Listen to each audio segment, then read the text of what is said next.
Operation సింధూర్ను విజయవంతంగా మొదలుపెట్టడంతో పాటు అంతే సక్సెస్ఫుల్గా కొనసాగిస్తోంది ఇండియా. ఇందులో భాగంగా పాకిస్తాన్ నుంచి వరుసగా ఎదురవుతున్న దాడుల్ని సమర్థవంతంగా తిప్పికొడుతోంది. దీనికి కారణం భారతదేశం సమకూర్చుకున్న గగనతల రక్షణ గ్రిడ్. భారత గగనతలంపై శత్రు దేశానికి చెందిన డ్రోన్ అయినా, మిసైల్ అయినా, చివరికి అది యుద్ధ విమానమైనా దాన్ని కూల్చే సామర్థ్యం ఇప్పుడు భారత్ సొంతం. దీనికోసం దీర్ఘశ్రేణి, మధ్యంతర శ్రేణి, స్వల్ప శ్రేణి గగనతల రక్షణ గ్రిడ్ను మోహరించింది ఇండియా. భారత్ గగనతలం ఇప్పుడు శత్రు దుర్భేద్యం. బహుళ అంచెలతో అత్యాధునిక రక్షణ వ్యవస్థను భారత్ అభివృద్ధి చేసింది. ఈ వ్యవస్థ భారత వాయుసేన ఆధీనంలో పనిచేస్తుంది. దీనిని సమీకృత గగనతల నియంత్రిత వ్యవస్థ అంటారు.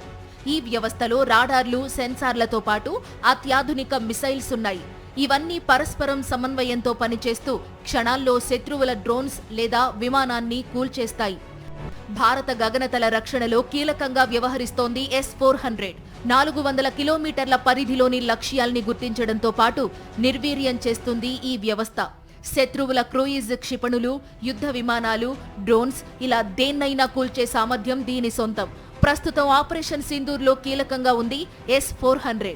దీంతో పాటు పృథ్వీ ఎయిర్ డిఫెన్స్ వ్యవస్థ కూడా అందుబాటులో ఉంది. 50 నుంచి 80 కిలోమీటర్ల ఎత్తులోని లక్ష్యాల్ని ఖచ్చితంగా ఛేదిస్తుంది పృథ్వీ. అలా 30 కిలోమీటర్ల నుంచి 400 కిలోమీటర్ల రేంజ్ వరకు యుద్ధ విమానాల్ని కూల్చేసే వ్యవస్థ ఉంది.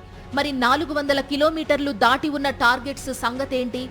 దీనికోసం భారత్ దగ్గర సిద్ధంగా ఉంది అడ్వాన్స్ ఎయిర్ డిఫెన్స్ సిస్టమ్. 2000 కిలోమీటర్ల రేంజ్ ఇది. దీన్ని బట్టి భారత్ గగనతల రక్షణ వ్యవస్థ ఎంత పటిష్టంగా ఉందో అర్థం చేసుకోవచ్చు. ఇవి కాకుండా బరాక్ 8 ఆకాశ క్షిపణులు భారత గగనతలాన్ని రక్షించేందుకు సర్వసన్నద్ధంగా ఉన్నాయి.